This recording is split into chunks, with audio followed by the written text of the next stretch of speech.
करेंगे उतना गोवर्धन जी महाराज की परिक्रमा किया जाता है। अभी हम वृंदावन में थे, बांके बिहारी के मंदिर में जितना भीड़ नहीं रहेगा उतना भीड़ रोड में रहता है। और कोई छोटी मोटी परिक्रमा नहीं, ये नहीं कि बस चलना है, लेट के परिक्रमा, एक बार लेटे फिर 2 बार लेटे, अब आपको नहीं में 20-25 किलोमीटर की परिक्रमा करना है।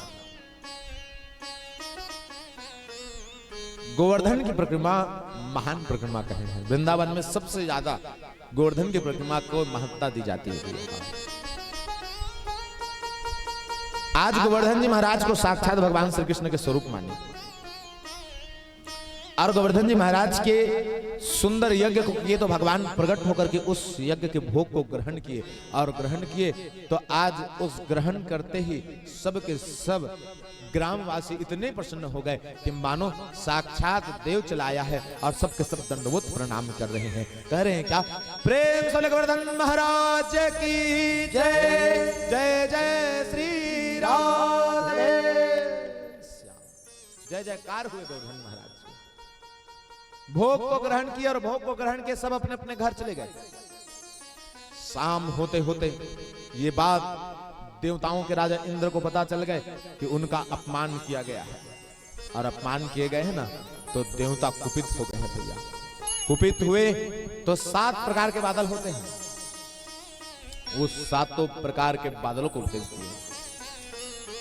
कोई बादल गरजता है लेकिन वो बरसता नहीं है, कोई बादल बिना गरजे आता है और इतना बरस जाता है कि पूरा गांव भर जाता है।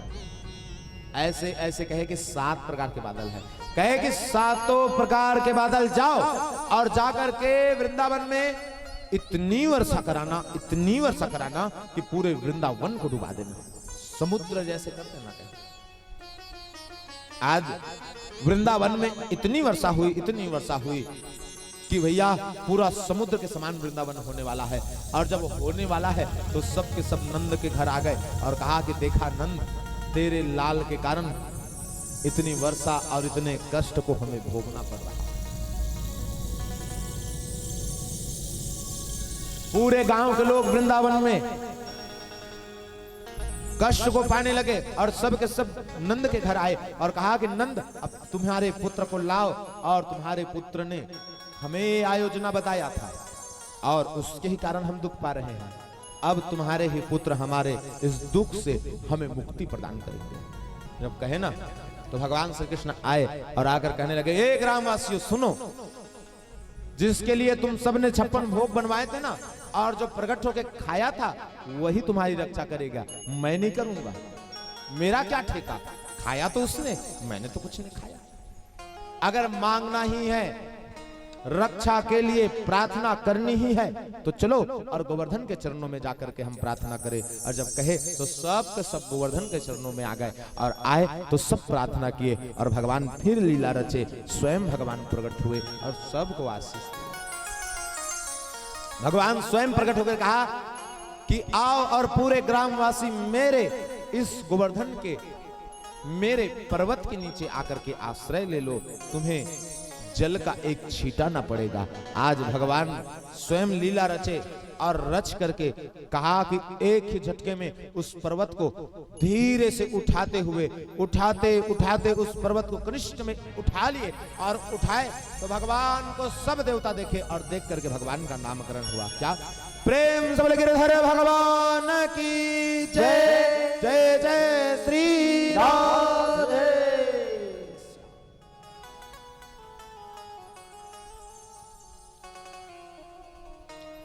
आज जब उस गोवर्धन पर्वत को उठाए तो उठा करके भगवान बीचों बीच स्थापित हो गए और उठा करके स्थापित हुए तो सब के सब गोप और गोपियां उनके भीतर चले आए, सब डंडा से सहारा दे रहे हैं। और जब सब डंडा से सहारा दिए चले जा रहे हैं तो गोपियां वहां मनोरंजन करने लगी है और भगवान को बल दे रहे हैं, भगवान का भजन कर रहे हैं, भगवान का आज गान कर रहे हैं। आइए उनके भाव को सुने कि उनका दिव्य भाव क्या है। उनकी दिव्य भावनाओं को हम सभी हृदय में उतारते हुए उस भगवान को पुकारे। प्रेम से बोले कृष्णचंद्र भगवान की जय। हुनक पे गिरवर लेन